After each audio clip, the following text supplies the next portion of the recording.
Masih karya autor kenamaan Clarissa Ica, semoga autor sekeluarga selalu sehat dan sukses bahagia darat laut dan udara, you check it out.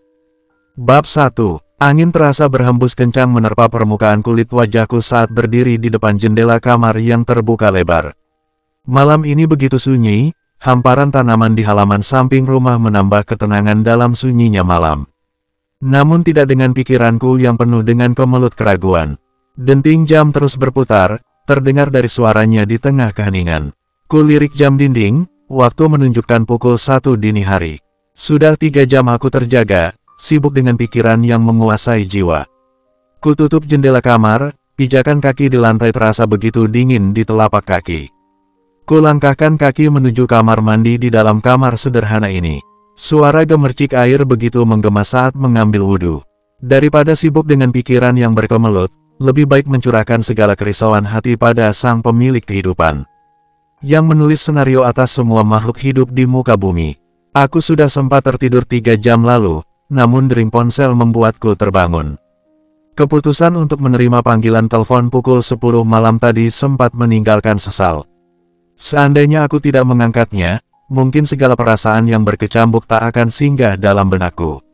Assalamualaikum, ada apa Mas Erik? Kusapa ramah pria di seberang sana. Bukan bermaksud menarik perhatian dengan keramahanku, namun pembawaanku sudah seperti ini sejak dulu. Mungkin keramahan itu pula yang membuatku gampang berbaur dan punya banyak teman. Bulan, jangan terlalu berharap dengan pernikahan kita. Aku menyetujui perjodohan ini karena tidak mau melukai perasaan kedua orang tuaku. Suara bariton Mas Erik begitu menggema di telinga. Suaranya penuh penekanan dan syarat akan peringatan. Mungkin agar aku tak melupakan ucapannya. Sempat terkejut, mataku mengerjap beberapa kali untuk mencerna ucapannya. Bisa saja aku salah dengar dalam posisi kesadaran yang belum sepenuhnya berkumpul karena baru bangun tidur. Namun perkataan Mas Erik selanjutnya membuatku sadar bahwa pendengaranku tak keliru.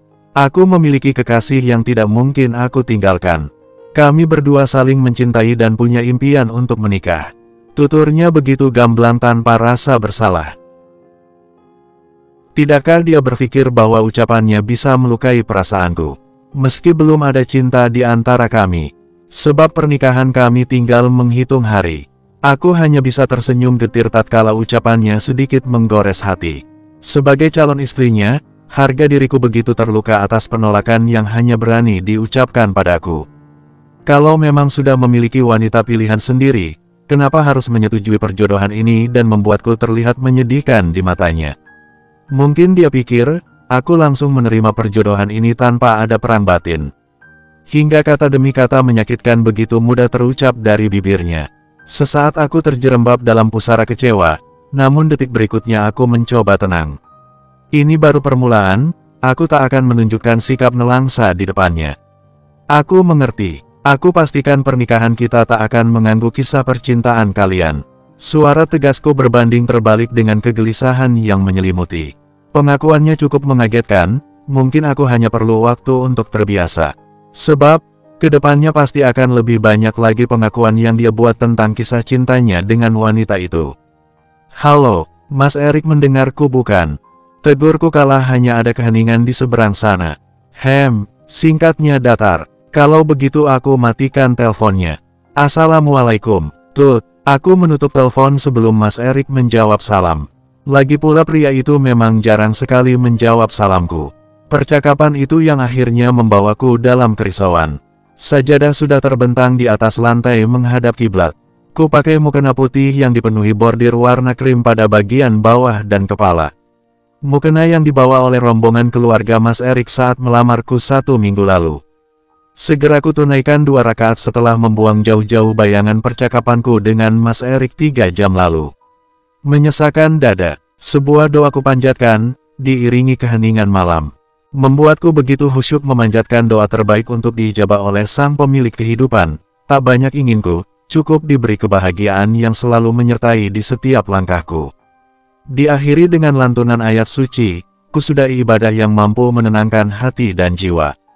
Kini tak ada lagi kerisauan, akan ku ikuti kemanapun takdir membawa raga ini. Asteris.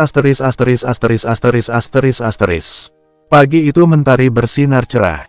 Udara di sekitar rumah berhembus sejuk. Keriuhan sudah terjadi sejak 2 jam lalu, saat tetangga dan anggota keluarga mulai berdatangan satu persatu memenuhi tenda pelaminan di halaman rumah. Di kamar yang sudah disulap sedemikian rupa untuk kamar pengantin, aku berteman dengan segala kerisauan hati. Pikiran kembali berkecambuk menjelang detik-detik ijab kabul. Pernikahan bukan lelucon yang bisa dipermainkan. Ijab kabul akan disaksikan oleh banyak orang dan harus dipertanggungjawabkan di hadapan Sang Pencipta. Janji suci itu teramat sakral. Apa jadinya jika aku dan Mas Erik menjalani pernikahan ini dengan tujuan yang sudah jelas, yaitu mempermainkan pernikahan? Sebab, Mas Erik akan tetap menjalin hubungan dengan wanita lain setelah pernikahan ini. Bulan, ayo keluar, penghulunya sudah datang. Talia, sepupuku masuk ke dalam kamar dan mengajakku keluar. Dia membantu mengangkat ekor kebaya yang aku kenakan. Menyusuri rumah yang hari ini sangat sesak dipenuhi keluarga yang ingin menyaksikan pernikahan konyolku dengan kekasih wanita lain. Jangan ke pelaminan dulu, tunggu sampai Erik selesai ijab kabul. Suara itu berasal dari wanita cantik berbalut kebaya krim yang telah melahirkanku. Beliau menuntunku duduk di teras rumah, agar bisa menyaksikan Mas Erik mengucap ijab kabul dari kejauhan. Perhatian sebagian tamu tertuju padaku. Pujian demi pujian silih berganti. Aku terlihat begitu cantik dan sempurna di depan mereka, hingga semuanya begitu bahagia menjadi saksi pernikahan ini. Tanpa mereka tahu, aku sedang mengkhawatirkan nasibku setelah menjadi istri Mas Erik nanti.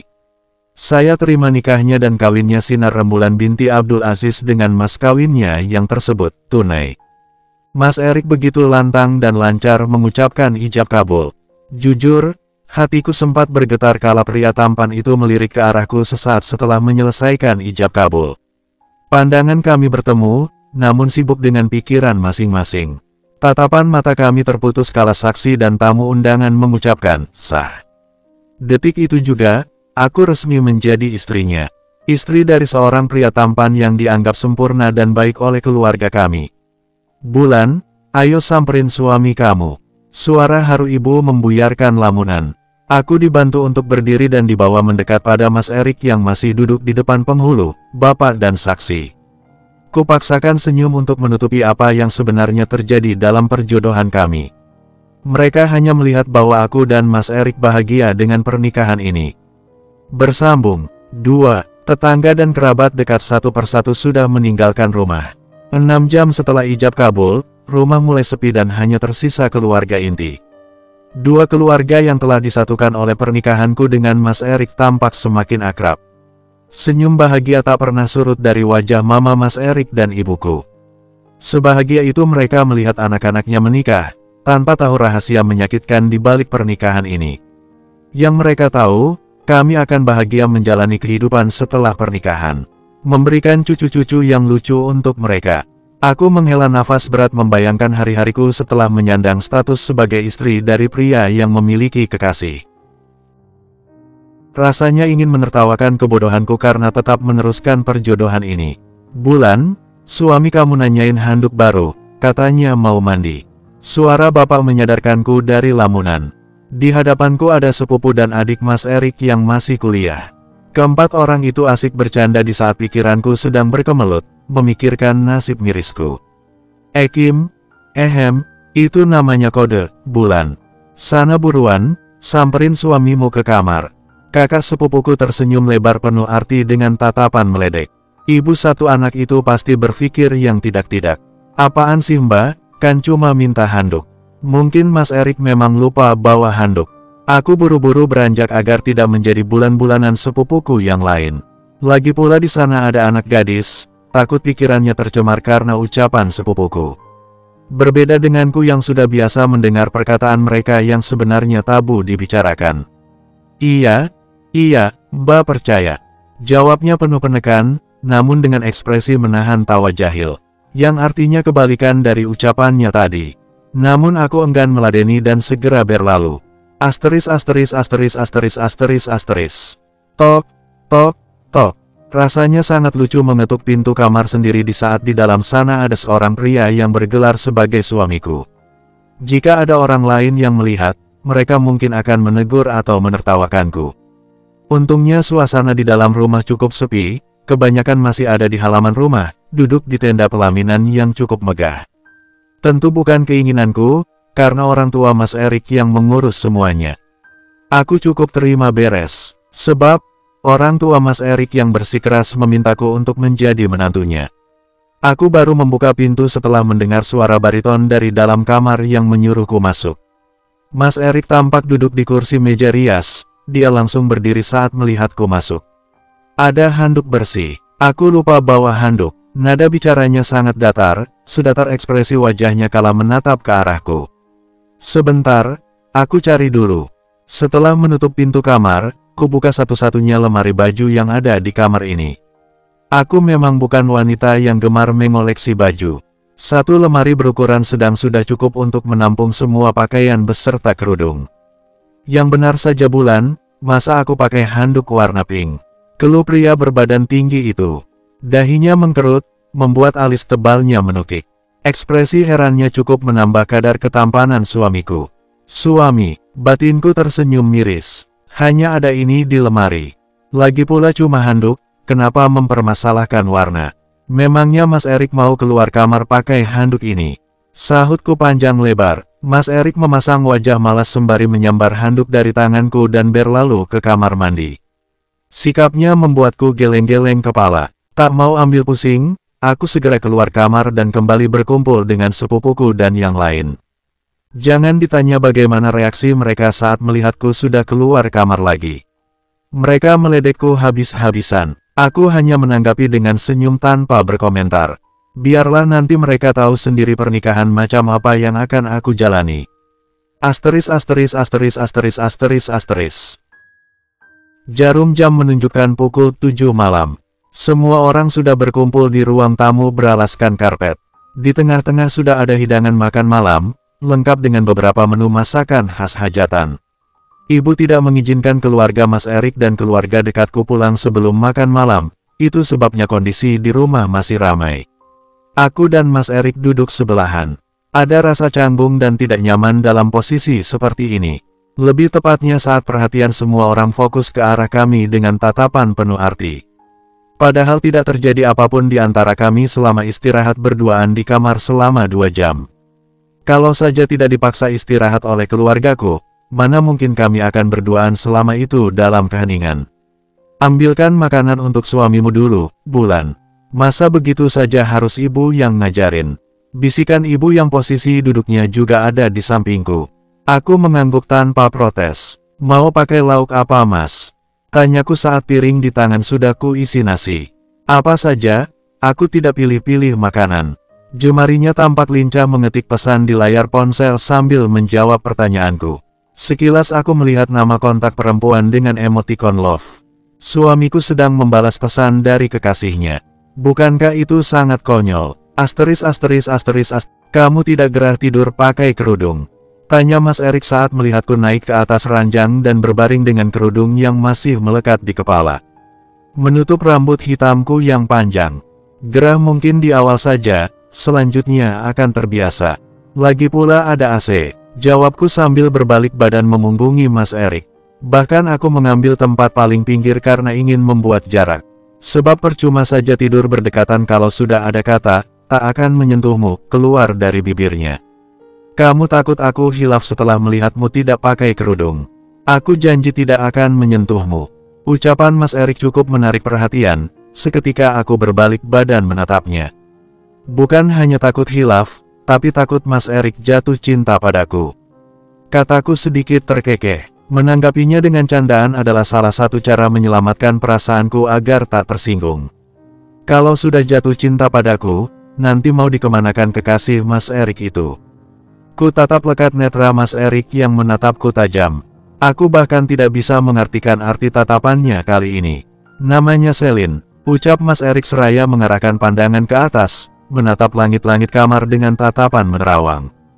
Sudah 4 tahun kami bersama. Orang tuaku mengira hubungan kami sudah berakhir. Kami tidak seiman. Keluarganya juga tak mengizinkan Selin menukar agamanya denganku, begitupun aku. Jadi keluarga kami sepakat mengakhiri hubunganku dengan Selin yang saat itu memasuki tahun ketiga. Nada bicara datarnya penuh keputusasaan.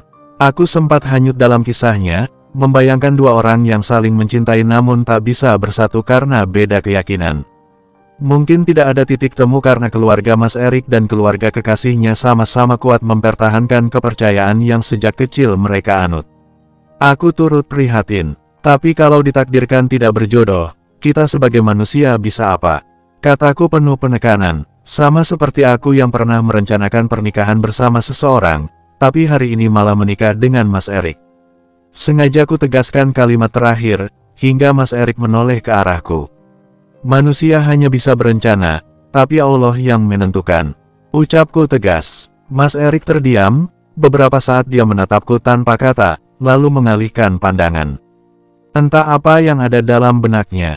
Malam pertama kami dilewatkan begitu saja tanpa ritual yang biasa dilakukan pasangan pengantin baru. Jauh dari kata indah, romantis ataupun berkesan. Namun akan selalu aku ingat malam ini, malam di mana suamiku tak mau menyentuhku karena menjaga perasaan wanita lain. Bersambung. 3. 2 hari setelah pernikahan kami, Mas Erik mengajakku pindah ke rumah pribadinya. Sore itu aku segera berkemas memasukkan baju dan barang pribadiku ke dalam koper besar. Sebenarnya agak berat pisah rumah dengan orang tua dan harus tinggal berdua bersama Mas Erik. Terlebih ada jarak nyata antara aku dan Mas Erik meski kami sudah menikah. Jarak yang dibuat Mas Erik membuatku merasa asing dengan status pernikahan kami. Sudah selesai. Suara berat Mas Erik membuyarkan lamunan. Aku mendongak untuk menatap wajah pria yang berdiri menjulang di depanku. Sudah, kataku. Segera ku tutup koper yang sudah terisi penuh oleh baju-baju serba tertutup dan kerudung. Cuma ini, Mas Erik tampak heran melihatku hanya menyiapkan satu koper untuk dibawa ke rumahnya. Aku tidak punya banyak baju. Lagi pula tidak selamanya aku tinggal dengan Mas Erik kan. Aku mengukir senyum penuh arti. Mas Erik pasti paham maksud ucapanku.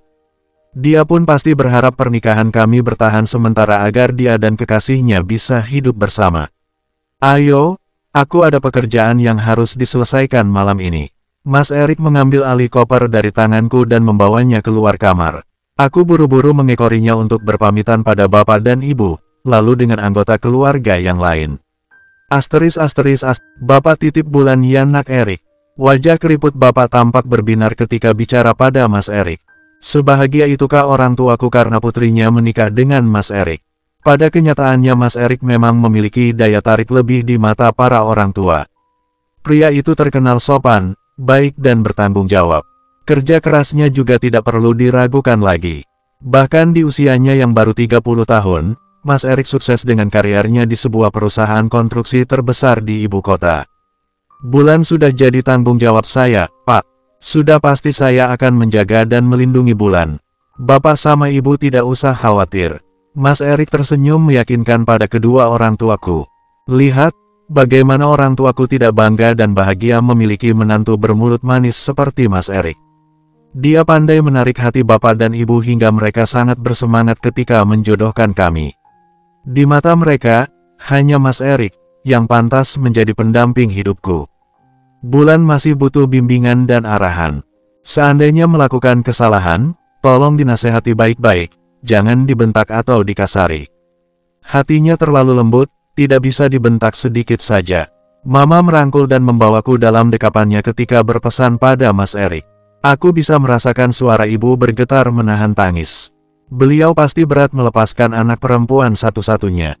Aku 3 bersaudara, kakak laki-lakiku sudah menikah dan tinggal di luar kota. Aku juga punya adik laki-laki yang masih kuliah, dia masih tinggal di rumah ini.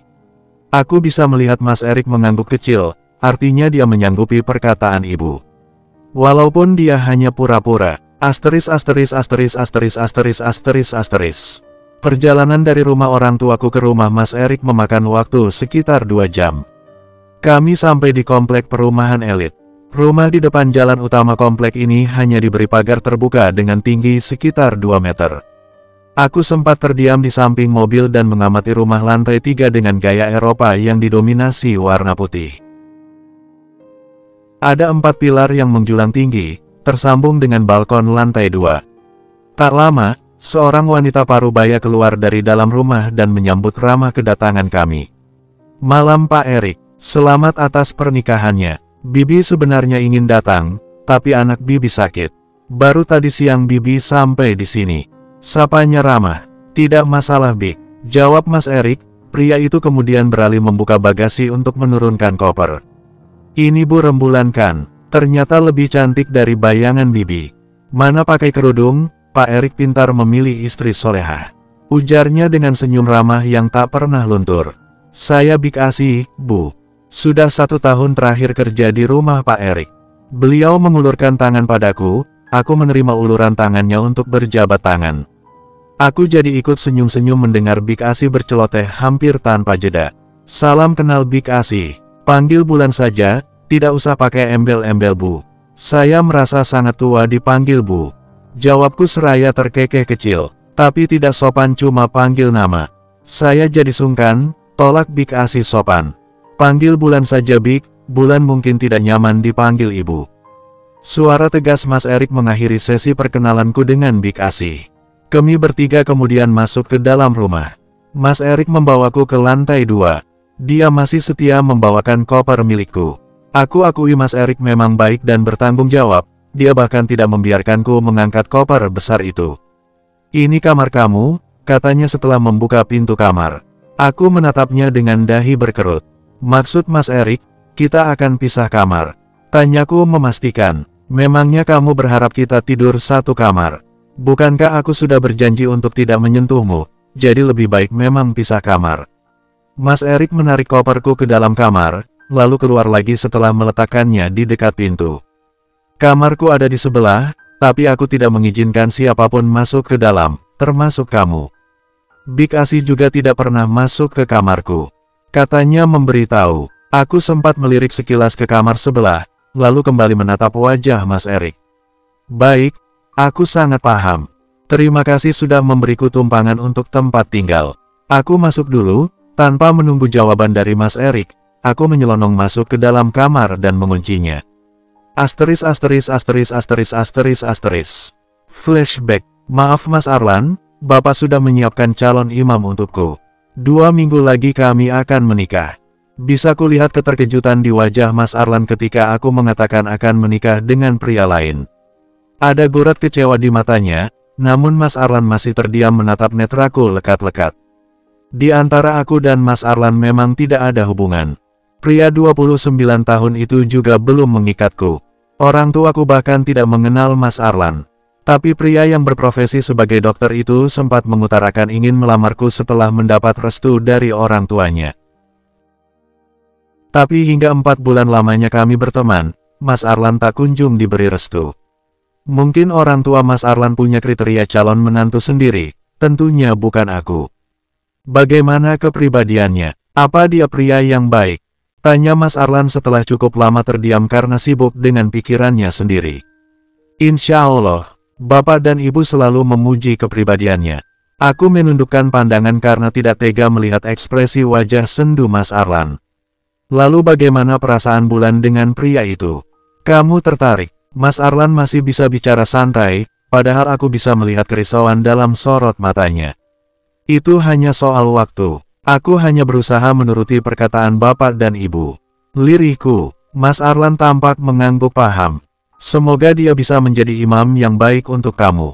Ucapnya, tampak senyum yang dipaksakan mengembang di bibir Mas Arlan. Pria itu kemudian pamit pergi. Aku hanya bisa menghela nafas saat mengingat hari itu, rasanya tidak tega melihat kehancuran di mata Mas Arlan, sedangkan dia tidak bisa berbuat apa-apa. Bersambung.